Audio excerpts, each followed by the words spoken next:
Olá, meus irmãos, graça e paz, tudo bem? Estamos aqui para darmos continuidade ao nosso seminário da Reforma Protestante.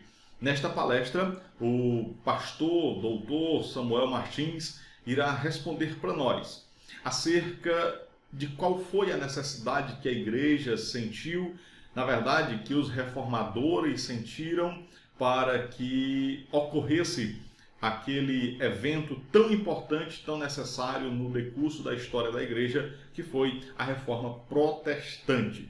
Por que que a reforma foi necessária? O que estava sendo desenvolvido na igreja durante o seu curso, desde a igreja primitiva até o período anterior à reforma, para que este evento em particular fosse necessário acontecer? O pastor Samuel Martins irá juntamente conosco buscar essa resposta para que possamos ter esse conhecimento acerca da importância ou da necessidade da reforma protestante. Afinal, não foi um evento solitário, nem um evento sem um motivo, sem uma razão objetiva, uma razão profunda, uma razão necessária. Pastor Samuel Martins, a partir de agora, irá expor para todos nós acerca da necessidade da reforma protestante. Deus abençoe. Prezados amigos, graça e paz seja convosco, caros alunos e simpatizantes, amigos do Instituto de Teologia Logos. É um prazer estar aqui a partilhar convosco, a comunicar convosco nesta iniciativa do Instituto de Teologia Logos pela celebração do aniversário da Reforma Protestante. Eu sou o pastor Samuel Martins, estou a falar-vos diretamente de Portugal, Lisboa, sou pastor da Assembleia de Deus e em particular da Assembleia de Deus em Algés, Lisboa, Portugal, e tenho este privilégio de partilhar convosco esta palestra que vai versar sobre a ideia da Igreja Primitiva, a necessidade da reforma. O tema que eu me proponho desenvolver convosco nos próximos instantes estará centrado nisto, nesta ideia da Igreja Primitiva, à necessidade da reforma. Quando é que surgiu essa necessidade da reforma? Eu abordarei o tema de uma maneira talvez um bocadinho diferente daquilo que seria disparar com esta ideia presente de que a Igreja necessita constantemente de se reformar. A Igreja está nesse processo de reforma constante, até porque essa é a componente espiritual de cada membro da Igreja. Cada um de nós deve estar nesse processo de transformação diária e permanente. O apóstolo Paulo fala dessa transformação à imagem de Cristo de glória em glória, ou seja, o Espírito Santo que vive em nós está a aperfeiçoar-nos, tornando-nos cada vez mais parecidos com Cristo. E a Igreja, que é a noiva de Cristo, deve também ela viver constantemente esse processo, esse projeto de aperfeiçoamento, para também ela ser a imagem mais presente, mais perfeita da pessoa do seu Senhor. O foco da Igreja é Cristo. Uma das bandeiras da reforma é só Cristo, só a salvação em Cristo, só a salvação pela fé. Então a Igreja tem que ser essa imagem, esse espelho que reflete quem Cristo é. Uma primeira nota para a nossa reflexão. Eu gostaria de substituir no nosso tema esta ideia de igreja primitiva pela ideia de igreja nascente.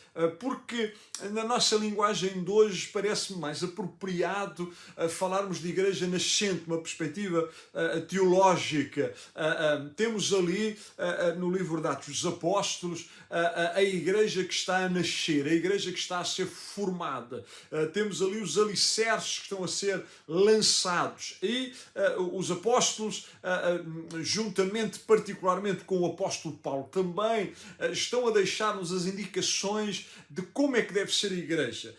Com certeza, pela inspiração do Espírito Santo, na revelação que nos fica escrita nas Escrituras. Uma outra das bandeiras fundamentais da reforma protestante, é dessa que estamos a falar, é só as Escrituras, só a palavra de Deus. Precisamos voltar às Escrituras, voltar à palavra. Então, a igreja nascente, a igreja original, a igreja primeira, talvez ainda seja a expressão melhor, a igreja primeira é aquela que nos vai dar as indicações, as pistas de como é que a igreja deve caminhar ainda hoje. E o que nós vamos fazer é esse percurso dessa igreja nascente, dessa igreja apostólica, dessa igreja que nasce dos ensinos de Cristo transmitidos pelos apóstolos até ao ano 1500 e qualquer coisa, quando se dá a reforma protestante, ou quando ela se torna mais evidente depois de Lutero proclamar as suas 95 teses, mas já lá chegaremos. E partindo dessa ideia da igreja nascente, partindo dessa igreja, da igreja originária, é interessante que as Escrituras nos deixam inúmeros avisos sobre a constante necessidade da igreja se reformar. Claro, essa palavra não está nas Escrituras. Talvez a palavra das Escrituras mais apropriada é a ideia da igreja se corrigir ou ainda de se santificar. A igreja precisa de constantemente se santificar para atingir o padrão, o modelo de perfeição que há em Cristo. Objetivamente, santificar-se é aplicar à sua vivência os padrões do ensino do Evangelho que Cristo deixou. Mas Jesus chega a dizer que nós seremos seus discípulos, seus amigos, se fizermos o que Ele manda, se cumprirmos os seus mandamentos. Então a igreja está sempre neste processo de procurar cada vez mais identificar-se com os mandamentos de Cristo, com o ensino de Cristo, ir à procura de ser cada vez mais coerente com os mesmos. Até antes de chegarmos ao Novo Testamento, se fizermos uma viagem pelo Antigo Testamento, pela Antiga Aliança, o que nós temos ali em todo o Antigo Testamento é Deus a chamar o seu povo a quê? A uma reforma. Deus constantemente a chamá-los a uma reforma, lendo os textos bíblicos, lendo, a vivência da nação de Israel no deserto, e depois do deserto, o que nós temos ali é Deus constantemente a chamar o seu povo a reformar-se, a ser transformado, a ser mais parecido com os seus ensinos, a cumprir os seus mandamentos. Se formos ao livro dos Juízes, por exemplo, isso também é notório. Quando o povo deixava de cumprir a lei, deixava de cumprir os mandamentos, vinha ao juízo, vinha ao castigo. Deus levantava um juiz e o que é que ele fazia? Avisava o povo, alertava o povo. É importante voltar a Deus, é importante voltar ao caminho, é importante voltar às Escrituras, é importante voltar aos mandamentos de Deus. O que é que isso é? Uma reforma. Toda a linguagem profética do Antigo Testamento, todos aqueles profetas, são arautos de Deus a desafiar o povo a voltar a santificar-se, a voltar aos trilhos originais, a voltar à lei, a voltar aos mandamentos de Deus, a cumprir os mandamentos de Deus. Para quê? Para que possam ter a bênção dele, para que ele esteja entre eles, para que eles verdadeiramente sejam proclamadores de quem Deus é. O próprio Senhor Jesus, e voltamos ao Novo Testamento e à Igreja, que é o foco da nossa palestra, da nossa partilha convosco deste seminário, o próprio Jesus alertou, avisou sobre a vinda de falsos profetas, de falsos mestres, de falsos ensinadores. Ele falava, respondendo à questão dos discípulos, o que é que aconteceria nos tempos antes da sua vinda, aos últimos dias. E é interessante que a Bíblia deixa claro que os últimos dias começam com Cristo, começam com a vinda do Espírito Santo, começam com a Igreja nascente.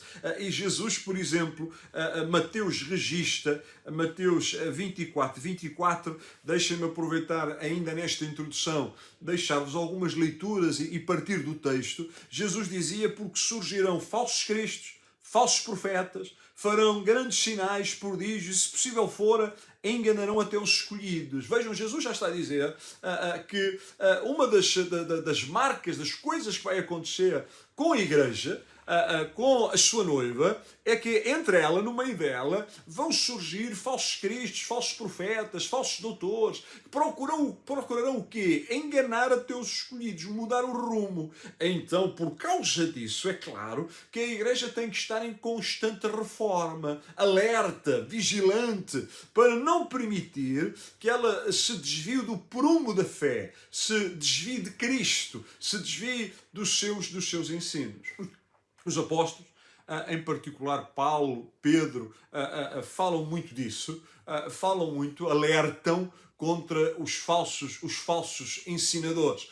Paulo, na carta aos Coríntios, fala dos falsos apóstolos que se viam a si mesmos como superiores, que eram apóstolos enganadores, mas também fala das falsas doutrinas que tentariam ser introduzidas na comunidade dos fiéis, em particular nas suas cartas ao seu discípulo Timóteo, lá no capítulo 4 da segunda carta. Por exemplo, no versículo 3, versículo 4, Paulo escreve: porque virá tempo que não suportarão a sã doutrina, mas tendo comichão nos ouvidos, amontoarão para si doutores, conforme as suas próprias concupiscências, e desviarão os ouvidos da verdade, voltando às fábulas. Amontoarão para si doutores, conforme aos seus prazeres, às suas concupiscências.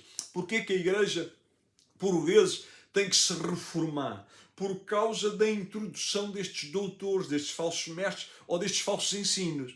Vejam que a revolta de Lutero e de outros reformadores é contra os falsos ensinos. Por isso, a bandeira de só as Escrituras, voltar às Escrituras, voltar ao texto, voltar à Bíblia, voltar a Cristo, voltar à salvação pela fé, voltar às Escrituras.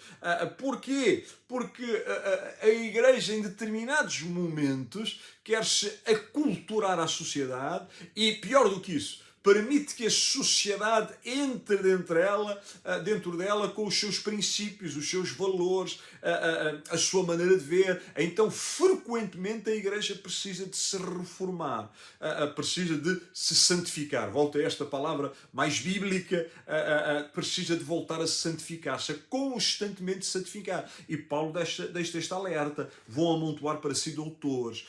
Provavelmente, e vamos chegar lá daqui a bocadinho na nossa reflexão, é isso que vai acontecer a partir do fim do século III, do século IV da nossa era, depois de Cristo. É isso que vai acontecer. A igreja, por fatores que já vamos observar um bocadinho, permite entrar dentro dela tudo o que é princípios e valores contrários ao Evangelho. E ela vai se adaptando. E para se adaptar tem que ter doutores que lhe ensinem e os ajudem, que amontoem para si, como diz o texto, doutores conforme as suas próprias concupiscências, dando ouvidos a fábulas, introduzindo dentro dela fábulas antigas, introduzindo práticas religiosas pagãs dentro da comunidade, e tudo isso faz com que a igreja se vá afastando cada vez mais dos mandamentos de Cristo. Na primeira carta também a Timóteo, Paulo diz alguma coisa parecida, capítulo 4, versículo 1 e 2. Ele diz: mas o Espírito expressamente diz que nos últimos tempos apostatarão alguns da fé, dando ouvidos a quê? A espíritos enganadores e a doutrinas de demónios, pela hipocrisia de homens que falam mentiras, tendo cauterizado a sua própria consciência. Estes são os avisos dos apóstolos, são os avisos das Escrituras. O apóstolo Pedro disse uma coisa parecida sobre os falsos doutores lá na sua segunda carta.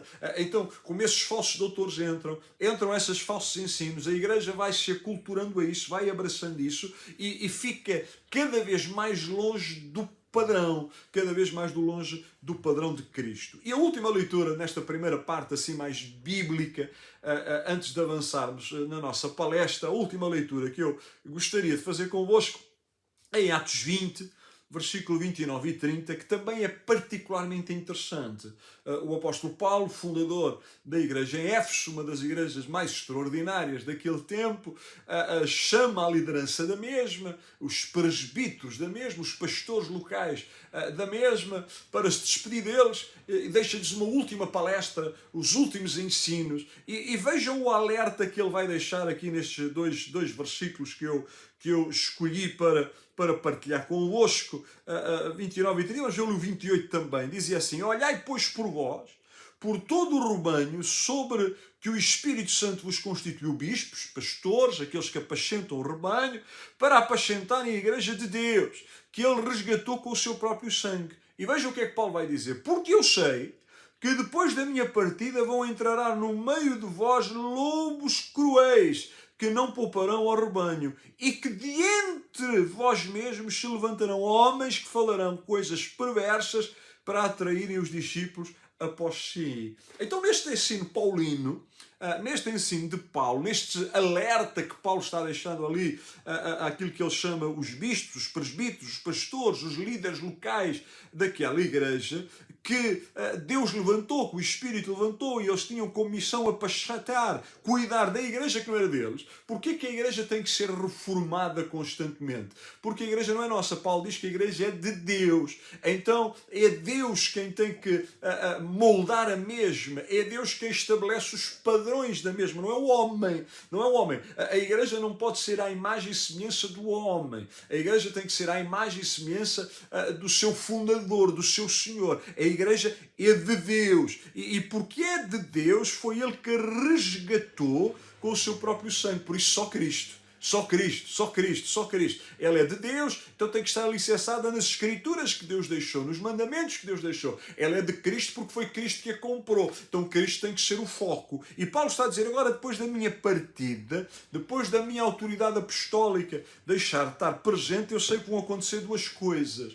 No meio de vocês vão se levantar lobos devoradores cruéis, gente que vai vir de fora para dentro, lobos devoradores cruéis que não vão poupar o rebanho, vão pensar só nos seus próprios interesses, vão pensar no seu poder, vão pensar no seu bem-estar material, financeiro, vão pensar na sua glória humana e na sua posição. E estes talvez sejam os grandes dilemas que levaram a igreja a afundar-se na fé, a necessitar de uma reforma. Foi a entrada de ensinos pagãos, de homens cruéis no meio da igreja, que desejavam o poder, porque a igreja tornou-se poderosa, desejavam o poder, então procuravam assumir esse poder, desejavam os bens materiais e financeiros.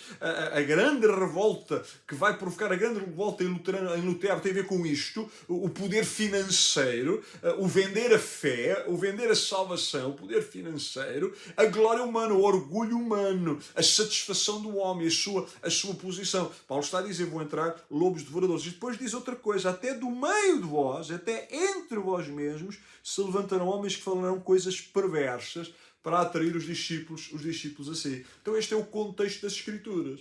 As próprias Escrituras já deixam estes alertas de que a igreja constantemente necessita de se reformar. Ainda dentro desta ideia, o que eram as cartas apostólicas? O que eram as cartas paulinas? E não só, mas tomemos, por exemplo, as cartas de Paulo. O que eram essas cartas? Essas cartas apostólicas, senão apelos à reforma da igreja nascente, à reforma da igreja primeira, à reforma da igreja dos primeiros tempos, a igreja dos apóstolos, se quiserem. O que isso era, se não esse desafio a que a igreja voltasse ao modelo original de Cristo? E estamos a falar de comunidades, algumas delas com 10, 15, 20 anos, a quem os apóstolos estão a escrever cartas, estão a escrever epístolas, porque essa comunidade necessita de reforma. E isto leva-me aqui a desmanchar uma ideia às vezes presente, que é a falsa ideia, a falsa imagem, uma imagem idílica, uma imagem romântica dessa igreja nascente, dessa igreja apostólica, como se aquela comunidade fosse uma comunidade perfeita, fosse uma comunidade que não necessitava de reforma, que não necessitava de transformação. Não, aquilo que as cartas apostólicas nos mostram, e antes delas até o livro de Atos dos Apóstolos nos vai mostrar é que essa igreja também ela necessitava de se ir reformando, necessitava de ser aperfeiçoada, porque os membros da própria comunidade trazem para dentro dela as suas próprias falhas, lacunas, dificuldades, a sua falta de fé, falta de confiança, as suas dúvidas. Então a igreja vai se reformando, vai sendo aperfeiçoada, vai sendo aperfeiçoada. Por exemplo, se pegarmos na carta aos Coríntios, na primeira carta do apóstolo Paulo aos Coríntios, o que é que nós vamos encontrar ali? Uma profunda necessidade daquela comunidade se reformar. Existiam entre elas, dentro dessa comunidade, inveja. Inveja latente, existia lutas pelo poder. Uns diziam, não, eu gosto é de Paulo. Outros diziam, não, eu gosto é de Apolo, eu gosto é de Pedro. Outros que desejavam dar uma imagem de santos, diziam, não, para nós só Jesus. O que eles na prática estavam a dizer é, nós não queremos pastor, nós pastoreamos a nós mesmos, nós somos senhores de nós mesmos, nós fazemos a nossa própria lei, fazemos a nossa própria igreja. Era o que existia lá. Idolatria, idolatria, porque a idolatria não é só o culto às imagens, mas é o culto a tudo aquilo que não é o Senhor, que não é Deus. Haviam questões ligadas à idolatria, à imoralidade sexual dentro da igreja, dentro da comunidade. Quem lê a primeira carta aos Coríntios, isso está latente, está patente, está lá vivo. Claro que havia questões de imoralidade sexual dentro da comunidade. Então a igreja precisava de ser reformada, precisava reformar-se. Às vezes olhamos para a igreja moderna e vemos uma série de coisas e dizemos, isto nunca aconteceu. Na igreja nascente, ou como no tópico da nossa palestra está a igreja primitiva, já havia essa necessidade de reforma constante. Os apóstolos estavam constantemente a corrigir, a alertar, a levar a igreja a uma correção, a ser cada vez mais parecida com Cristo. Haviam cultos irreverentes, não havia reverência, não havia um culto salutar. Paulo corrige essas coisas. Por exemplo, as cartas de João também estão muito focadas na correção de uma corrente gnóstica que já começava a aparecer, que negava, por exemplo, a humanidade de Cristo ou a sua plena divindade. E havia já essas questões dentro da comunidade e a igreja tinha que se reformar. Estamos a falar da igreja ainda no primeiro século. Essa necessidade de correção, de reforma, estava lá muito presente. E a questão de Cristo, quem era Cristo, o 100% homem, 100% divino, já era desafiado no tempo apostólico ainda. Então a igreja precisava de se ir reformando, de se ir corrigindo. Questões com os judaizantes foram fundamentais, muito importantes nas primeiras décadas da igreja. A grande luta do apóstolo Paulo era com isto, que a salvação é só pela fé, pela graça de Deus. Era só a graça. Paulo já lutava com isso. 1500 anos depois, Lutero vai voltar a levantar essa bandeira, mas Paulo já lutava com isso, com aqueles que diziam, sim, Cristo é maravilhoso, mas não é suficiente. Era o que eles diziam. Cristo é maravilhoso, mas não é suficiente. É preciso circuncidar-nos, é preciso guardar o sábado, é preciso guardar a dieta kosher, a dieta judaica, não podem comer porco, não podem comer marisco, não podem comer uma série de coisas, porque senão não podem ser salvos. E Paulo está a batalhar contra isso, está a reformar a igreja, a corrigir, a levá-la para mais junto dos princípios apostólicos. Só a fé, só a graça, só Cristo. São as bandeiras que Lutero vai levantar. Pronto, isto para falar da igreja que nós chamamos de igreja nascente do primeiro século. Mas a igreja foi sempre passando ao longo do tempo por momentos de necessária reforma, necessário aperfeiçoamento. Eu que vos falo, que sou pastor das Assembleias de Deus, com um cariz claramente pentecostal, observo essas primeiras tentativas de reforma que vão acontecer. Por exemplo, uma delas é do movimento de montanismo e a tentativa da renovação carismática, porque essa ênfase carismática parece que vai desaparecendo, vai arrefecendo, e temos aí uma primeira tentativa de trazer reforma para a igreja, dizer não, nós continuamos a necessitar da ação do Espírito, da ação ação dos dons espirituais, da ação da profecia, da ação do poder de Deus. E dentro da igreja existiram inúmeras divisões, inúmeras visões diferentes, e essas reformas vão acontecendo. Mas vamos passar talvez para o ponto fundamental que o pensador deste tema para a nossa reflexão teria em mente. O que é que acontece com a igreja para ela entrar num declínio absoluto? E talvez tenhamos que ir, talvez não tenhamos que ir mesmo, à conversão, e conversão aqui entre aspas. Não temos grandes evidências, não sabemos muito bem que tipo de conversão é que aconteceu. É uma discussão muito presente entre os teólogos, entre os historiadores que refletem sobre isto. A conversão de Constantino e a instituição ou a institucionalização da igreja como a igreja do Estado, como a igreja do Império. E Constantino começa a dar passos, primeiro para a legalização da igreja, acabarem as perseguições que aconteceram, mas depois para a fusão entre o Estado e a igreja. Não é Constantino que vai declarar que a igreja era a religião oficial do Estado, vai ser um imperador depois, Teodósio I, estamos em 381 depois de Cristo, da nossa era, em que o imperador Teodósio I vai fazer do cristianismo a religião oficial do Estado. Vai dizer que o cristianismo está acima de todas as outras, não só é legal, não só é legalizado, não só o imperador aceita a fé cristã, mas essa fé deve ser a fé do Estado, do Império. O Império assume-se como um império cristão. O que é que isso vai provocar? Vai provocar que a igreja vai encher-se de pagãos não convertidos. A igreja, de um momento para o outro, porque se torna a religião oficial do Império, se torna a religião do Imperador.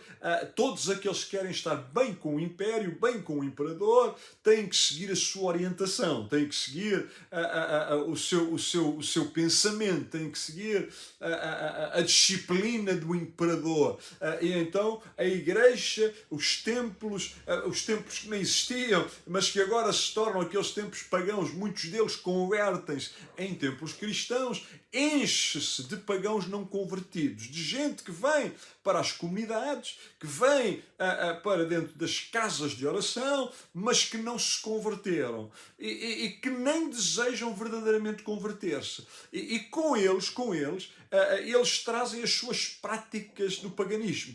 Isto não é uma novidade, já acontecia no tempo apostólico. Muitas das cartas que Paulo escreve é para corrigir muitas dessas coisas, em que esses crentes vêm do paganismo e querem trazer as suas práticas para dentro da igreja. E os apóstolos corrigem, dizem, não, isto não é assim. E vão reformando-os, vão transformando-os e vão estabelecendo padrões. Só que aqui isto não vai acontecer. Eles vêm e a comunidade, a igreja, em vez de os corrigir, de os mudar, vai ela mesma adaptando-se a essas práticas pagãs. Vai introduzindo dentro dela, vai introduzindo dentro dos seus princípios, da sua prática, da sua vivência, algumas dessas práticas pagãs. Como eu vos dizia, a igreja usa os templos pagãos. Os mesmos templos que eram usados no passado, ela passa a usá-los. E vai usar até algumas das suas imagens, vai adaptá-las, vai transformá-las para a linguagem cristã, mas mantendo algumas dessas práticas antigas. Então o que é que a igreja começa a viver? Começa a perder a sua identidade e os seus valores. A sua identidade cristã, a sua identidade bíblica, a sua identidade cristocêntrica, centrada nas Escrituras, e começa a perder muitos dos seus valores, adotando valores da sociedade pagã, adotando valores do Império, adotando princípios do Império. E o Império e a Igreja vão se misturando até que vai chegar um momento em que não é possível distingui-los, até que vai chegar um momento em que o próprio Império vai cair, mas a Igreja vai assumir o domínio, o poder que o Império tinha. A Igreja vai se corromper por causa desse desejo de poder. Os lugares de liderança, os bispados, os lugares no sacerdócio passam a ser comprados, adquiridos com dinheiro, porque essas posições também elas trazem dinheiro, trazem valor, trazem poder, trazem autoridade. Então a igreja entra neste ciclo de dificuldades, de corrupção. Ela vai-se corrompendo e destruindo a ela mesma. Será que o único movimento de reforma que aconteceu é aquele que nós estamos a celebrar agora, a reforma protestante? Não. Ao longo dos anos e ao longo da história, houve imensas tentativas de produzir essa reforma. Eu vou dar-vos só 2 ou 3 exemplos de tentativas de ir já reformando a igreja, porque muitos foram percebendo que a igreja necessitava de reforma. Por exemplo, João Crisóstomo, um dos grandes pensadores cristãos, e ainda estamos no começo disto que estava a acontecer, desta institucionalização da igreja, desta fusão entre o Estado e a igreja. João Crisóstomo, patriarca de Constantinopla, ele escreve assim: se alguém está tentando ou pretendendo corromper uma mulher, suponho que não haja lugar melhor para ele do que a igreja. E se há algo que se queira vender ou comprar, a igreja será mais conveniente que o mercado. Ou se alguém quiser saber de algum escândalo, você perceberá que aqui há mais disso que no fórum. Vejam João Crisóstomo, patriarca, o bispo de Constantinopla, um homem espiritual, lendo aquilo que está a acontecer na comunidade, lendo aquilo que está a acontecer na igreja, ele tem este desabafo, ele escreve isto, ele diz, olha, se alguém está a procurar de se corromper moralmente, sexualmente, talvez o sítio onde isso agora parece que acontece mais é dentro da igreja, dentro da casa de oração, dentro do lugar de culto. Se alguém quer fazer negócios, quer comprar e vender, quer procurar autoridade, quer procurar poder, quer distribuir favores, talvez o melhor sítio para isso acontecer, mais do que no mercado, é dentro da comunidade. E pior que isso, vejam o que ele diz: se alguém quiser saber de algum escândalo, de alguma coisa escandalosa, destruidora,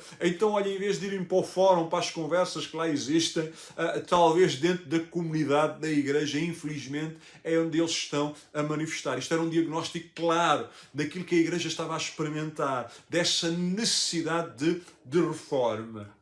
O que surge também neste tempo é aquilo que nós podemos chamar o monastismo, os mosteiros. Primeiro temos os ermitas.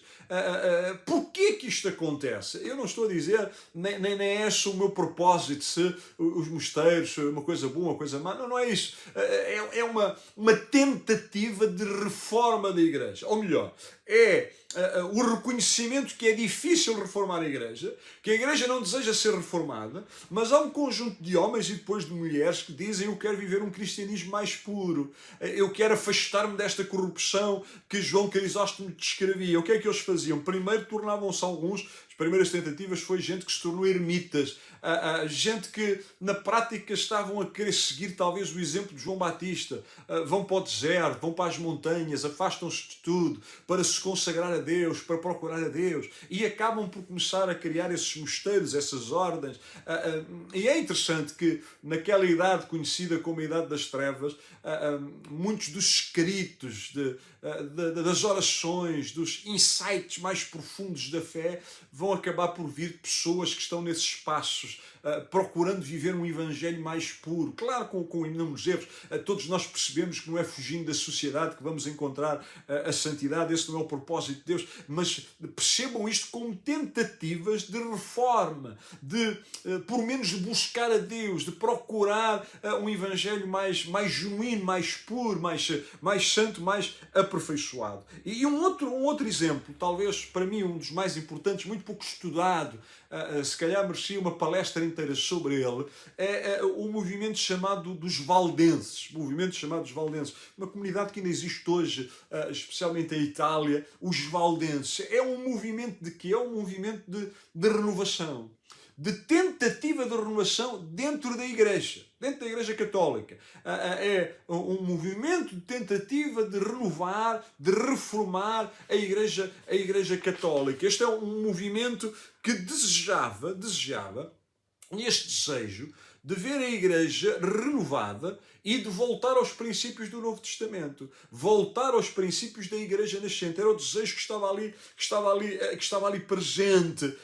Vão acabar por criar as suas próprias comunidades quando não são aceitos dentro da igreja, quando a sua reforma não é aceita. Porquê que se chamam os valdenses? Por causa do seu líder. O seu líder era um homem importante, um homem rico, Pedro Valdo, de uma cidade importante, ainda hoje muito importante, a cidade de Lyon, mais para o sul da França. E estamos mais ou menos no século XII, depois de Cristo, a nossa era. E este homem teve acesso às Escrituras, porque há uns tempos o povo não tinha acesso às Escrituras, não tinha acesso à Bíblia, não tinha acesso ao texto, mas este homem, porque era um comerciante rico, uma pessoa de uma posição, teve acesso, foi impactado pela mensagem do Evangelho e deseja ver um Evangelho mais puro.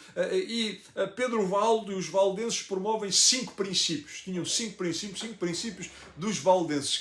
Quais eram esses princípios? Quais eram essas declarações de fé, se quiserem? Primeiro, voltar ao ensino puro das Escrituras. Interessante.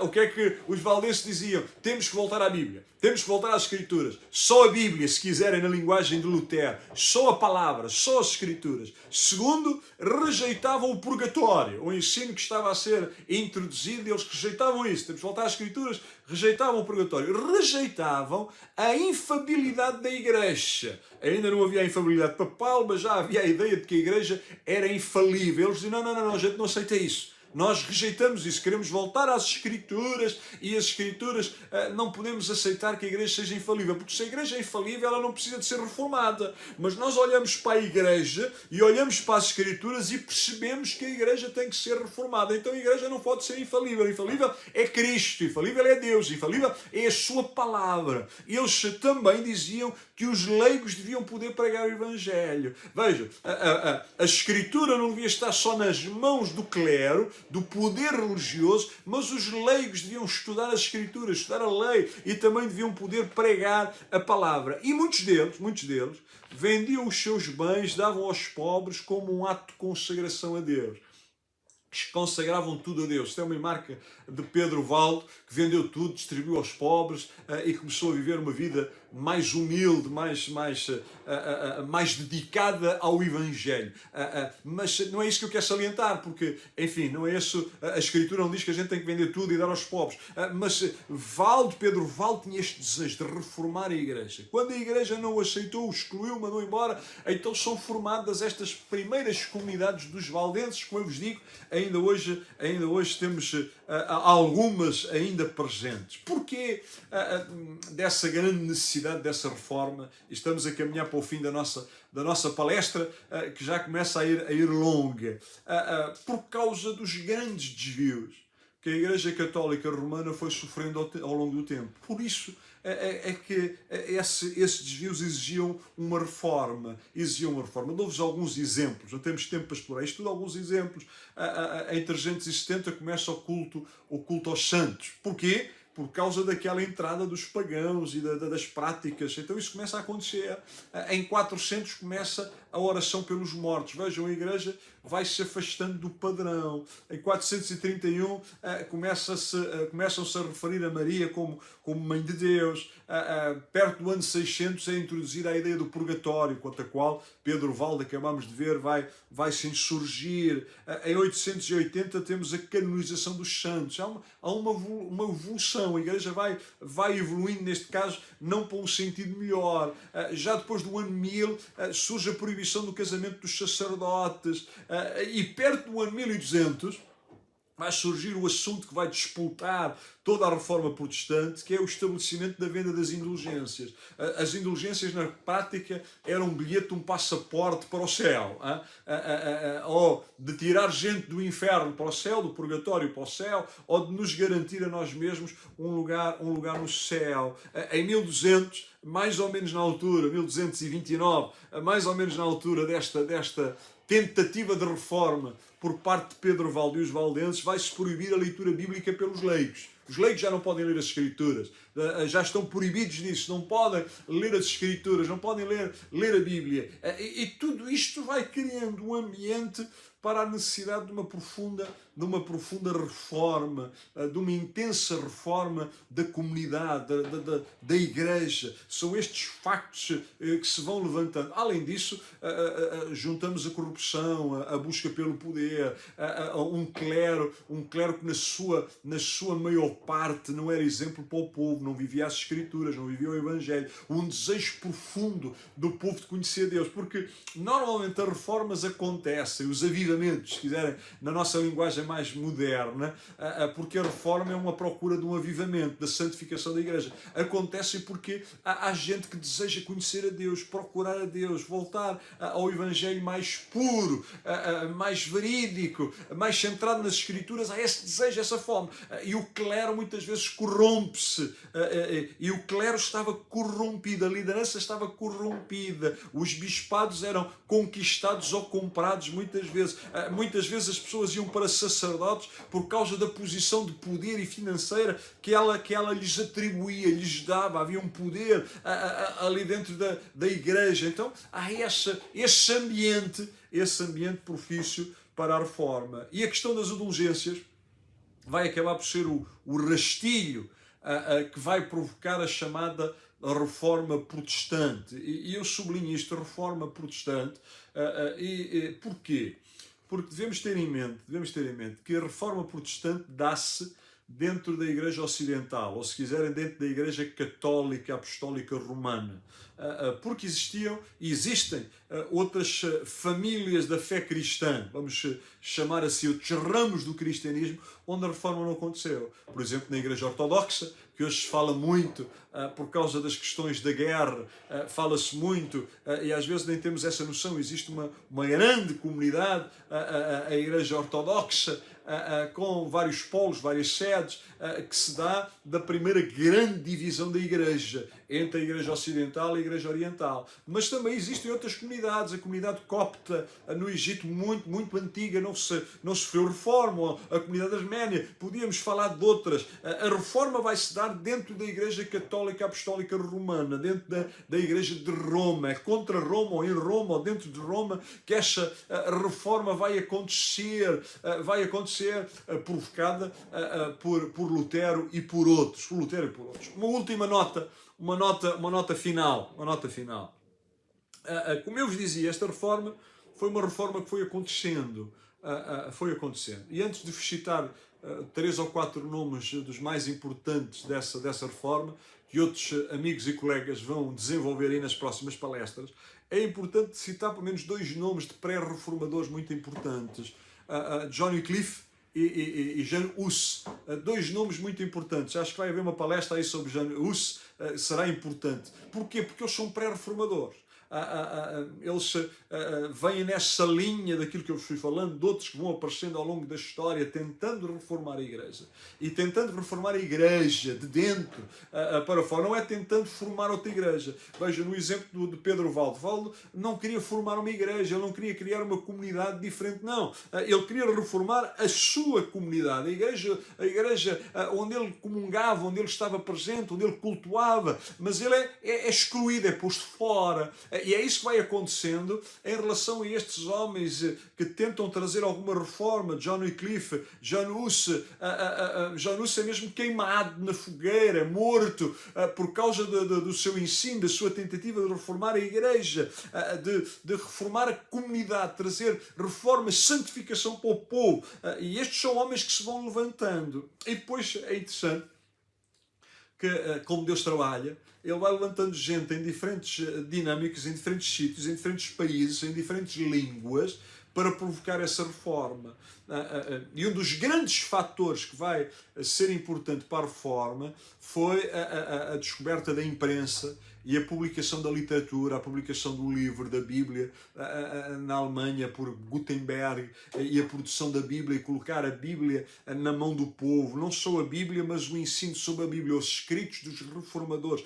Isso permitiu que, ao contrário do que aconteceu no passado, que se podia abafar aquilo que estava a acontecer, porque essas tentativas não circulavam por todo o império, vamos dizer assim, por toda a Europa, por toda a Igreja. Agora era mais difícil, porque se podia imprimir, não só ouvia só o sermão lá na comunidade onde Lutero era pastor, mas esse sermão era impresso e depois era produzido às centenas, aos milhares, era distribuído na língua do povo, já não em latim, mas na língua do povo, e era distribuído pelas nações, pelos povos, e ele chegava a todo lugar, e por isso esse rastilho foi tão poderoso e produziu uma reforma tão intensa. E claro, temos pelo menos 4 nomes fundamentais. Lutero, o mais conhecido, o grande reformador. Deixem-me dizer-vos uma coisa. Lutero procurou reformar, mas mesmo ele manteve alguns ensinos, algumas coisas, que olhando bem para as Escrituras, também eles necessitavam de ser reformados, necessitavam de ser transformados. Por isso é que eu vos dizia que a Igreja tem que estar em constante reforma. E é preciso constantemente nos desafiarmos, voltar às Escrituras, voltar à Bíblia, voltar à leitura do texto. Nós que somos estudantes das Escrituras, o povo de Deus que devem ser os amantes do livro, temos que ir às Escrituras. A Bíblia tem que continuar a ser lida, a ser estudada. Para quê? Para que ela nos possa reformar, nos possa confrontar com os nossos erros, com as nossas falhas, com as nossas limitações. A Igreja hoje também ela está carente de reforma, de ser renovada, de ser restaurada, de ser transformada. Temos Lutero, temos Calvino, outro dos grandes nomes da Reforma Protestante, temos Melanchthon e temos Zwingli. E cada um em ambientes e países e lugares distintos vão ser rastilhos deste desejo de voltar às Escrituras, de voltar ao texto, de voltar à Bíblia. E todos eles utilizando e defendendo que as Escrituras, a Bíblia, tem que ser colocada na mão do povo, que o povo tem que ler a Bíblia, que o povo tem que refletir as Escrituras, que o povo tem que ler, o povo tem que estudar, o povo não pode ser ignorante.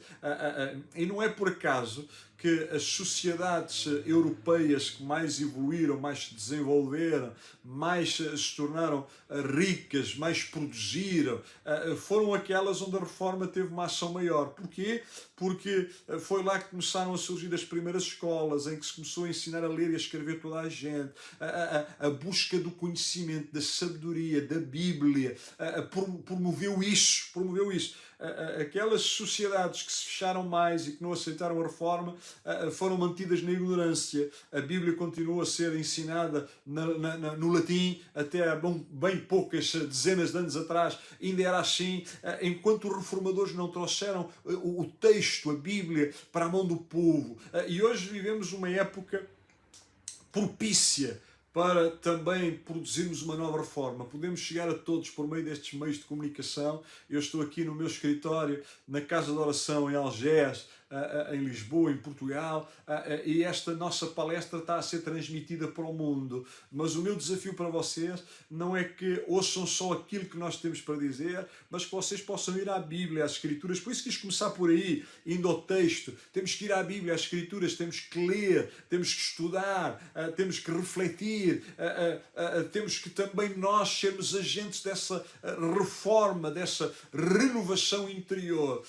Porque na maior parte dos momentos de reforma que existiu na Igreja, essa reforma não partiu das cúpulas, das elites, mas partiu muitas vezes cá de baixo, daqueles que desejavam ter uma vida de maior santificação, de maior proximidade a Deus, de maior procura de quem Deus é, de um maior relacionamento com Deus, de um desejo de santificação pessoal, de se aproximarem do Senhor, de conhecerem a palavra, de conhecerem a Cristo, porque na prática a reforma é voltar a Cristo, na prática a reforma é voltar ao Evangelho, é voltar à salvação pela fé, pela graça de Deus, é voltar às Escrituras. E nós como igreja hoje precisamos muito disso.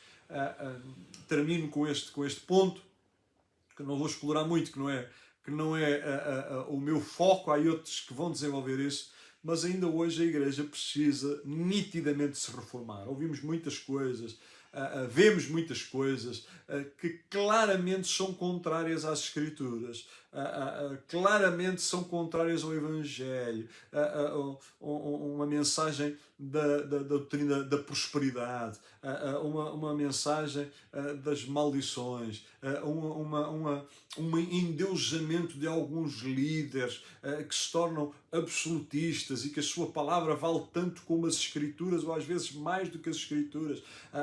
Isso são algumas imagens, algum reflexo de que a Igreja precisa de se reformar. O trazer princípios do paganismo, das religiões populares para dentro da Igreja e também a venda de indulgências. Nós estamos a voltar a ver a venda de indulgências, vender a salvação, vender a bênção de Deus, vender os milagres. Tudo isso revela que nós precisamos de uma reforma constante e que a Igreja hoje também precisa ela ser reformada para ser mais parecida com Cristo, mais parecida com Ele. Vou substituir aqui a palavra reformada para dizer que a Igreja precisa de ser santificada. Precisa voltar a ser santificada, voltar a Cristo.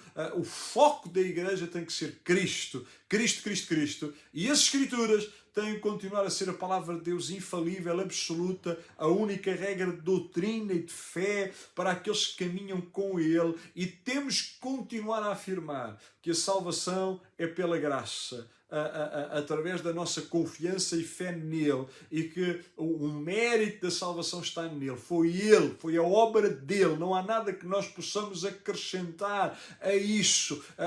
A salvação é completa em Cristo e a nós basta-nos abraçar a Cristo, abraçar a fé em Cristo e caminhar com ele. Termino assim esta nossa curta e simples palestra.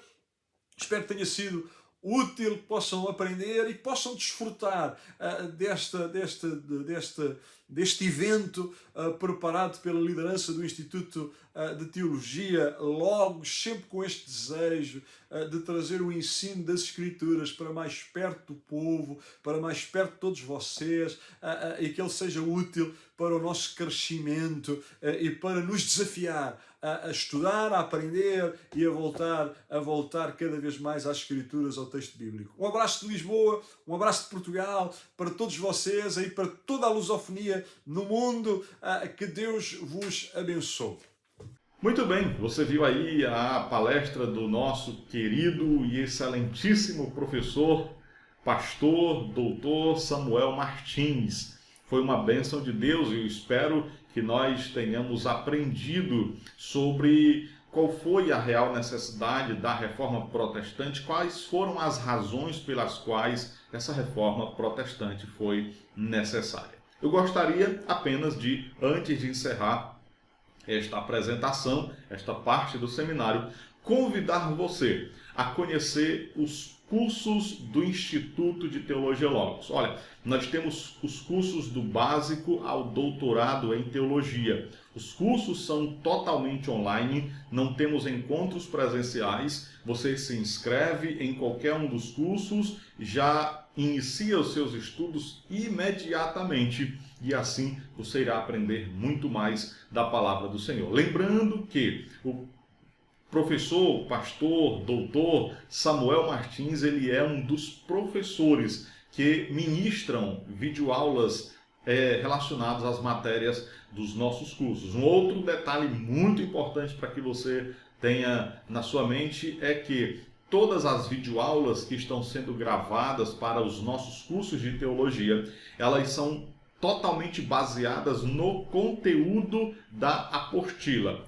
Dessa forma, você vai ter a sua apostila à disposição e, ao mesmo tempo, um professor explicando, fazendo um panorama, um aprofundamento acerca do conteúdo que você terá em mãos. Não são videoaulas soltas, relacionadas a outros assuntos ou baseadas em outros conteúdos. As videoaulas são baseadas estritamente nas apostilas que nós disponibilizamos em todos os nossos cursos. E nós estamos com uma oferta especial ainda estamos mantendo o valor antigo e você pode aproveitar inscrevendo-se ainda hoje nos cursos do Instituto de Teologia Logos. Amém? Fica na paz, Deus abençoe. Qualquer coisa nós estamos à sua disposição nas redes sociais, no grupo do Telegram e também pelo nosso e-mail. O grupo do Telegram é telegram.com/Instituto de Teologia Logos.